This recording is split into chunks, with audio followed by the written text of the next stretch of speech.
ओम शांति। योग और विजुलाइज कैसे करें, आज ये समझते हैं। योग का अर्थ है सोचना और देखना दोनों साथ हों, क्योंकि एकाग्रता तभी आती है जब मन और बुद्धि साथ हों। दोनों का अच्छी रीति दोस्ती चाहिए। इसके लिए चाहिए इंटरेस्ट, क्योंकि जहाँ इंटरेस्ट होता है वहाँ ये दोनों एक साथ होते हैं। तो इंटरेस्ट बढ़ता है तो ही कोई प्राप्ति होती है उससे, या जिस राज को हम समझ लेते हैं तो इससे हमारा इंटरेस्ट बढ़ता है तो वो चीज़ हमें खींचती है। इसलिए परमात्मा भी कहते हैं मंथन करो, तभी तो राज समझ में आएगा। जैसे हवा दिखाई नहीं देती, लेकिन हवा तो आती है ना, फील तो करते हैं ना। तो योग नहीं लग रहा ऐसा सोचना ही नहीं है। आपका संकल्प चलना शुरू करें, योग तो लगता ही है। और इसके लिए ज़रूरी है हमें प्रयत्न करने की, और विधि से करेंगे तो सिद्धि प्राप्त होगी। तो योग में हम जो विचार करते हैं उसको भ्रुकुटी के पीछे, जिसको तीसरा नेत्र कहते हैं, उसके ऊपर दृश्य क्रिएट करना है। जब हम उस चित्र को देखते हैं, साथ साथ तीसरा नेत्र से भी उसको देखना है। जैसे हम अगर आत्मा का चिंतन करते हैं तो दो भ्रुकुटी के बीच में हम आत्मा चमकता सितारा है, जो बाबा ने हमें बताया कि ज्ञान चक्षु दिया है। जब आत्मा का चिंतन करो तब आत्मा का चित्र भ्रुकुटी में देखो। जब परमात्मा का चिंतन करो तब परमात्मा को देखो, उससे किरणें आ रही हैं। अगर स्वर्ग का चिंतन आए तो स्वर्ग को सामने लाओ। तो पहले पहले वो दिखाई नहीं देगा, क्योंकि हमारे जो 7 चक्र हैं वो सातों चक्रों का एनर्जी लेवल अलग अलग है।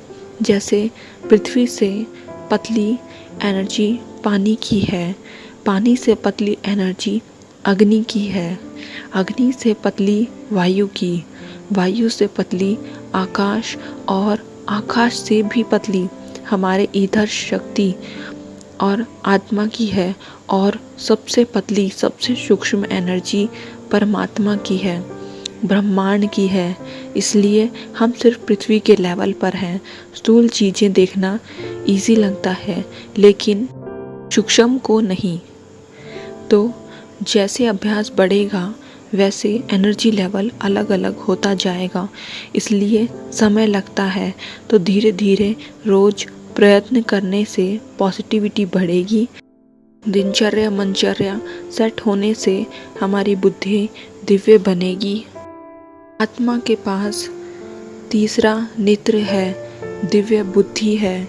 जैसे आप अपने परिवार वालों में घर की हर चीज़, ऑफिस, बॉस, जो चीज़ को आप रोज़ घड़ी घड़ी कई सालों से, कई जन्म से देखते आए हो, वो तो सामने नहीं होता, फिर भी हम देख सकते हो ना तीसरा नेत्र से। मतलब जो चीज़ सामने नहीं है उसे तीसरे नेत्र से देखना अभी ट्राई करो। जो आपके पास चीज़ नहीं उसको देखो। दिखाई दिया, इसके लिए मेहनत नहीं करनी पड़ती। से ही किसी का फ़ोन आया, उसका चित्र तुरंत बुद्धि में बन जाता है। ऐसे ही ये सब आत्मा, परमात्मा, स्वर्ग, एनर्जी ये दिखाई नहीं देती, क्योंकि वो चीज़ सूक्ष्म से भी सूक्ष्म है, दिव्य है। तो पहले पहले मेहनत लगती है। जैसे हम कार चलाना सीखते हैं तो पहले कितना अटेंशन रखना पड़ता है, हमारे मन बुद्धि उस ड्राइविंग पे ही लगी रहेगी ना, तो बात करेंगे क्या ना। यहाँ वहाँ देखेंगे, ना खाएंगे पिएंगे, बस स्टेयरिंग और सामने आके कितना अटेंशन रखते हैं। फिर धीरे धीरे जब ड्राइविंग आ जाती है तब सब नेचुरल हो जाता है। फिर तो फ़ोन पर बात कर लेते हैं, कुछ खा लेते हैं। क्यों? क्योंकि रोज़ एकाग्रता से अभ्यास करने से हमारे सबकॉन्शियस माइंड में बैठ गए, इसलिए नेचुरल हो जाता है। ऐसे ही योग में विजुलाइज करने के लिए पहले पहले मेहनत लगती है। ओम शांति।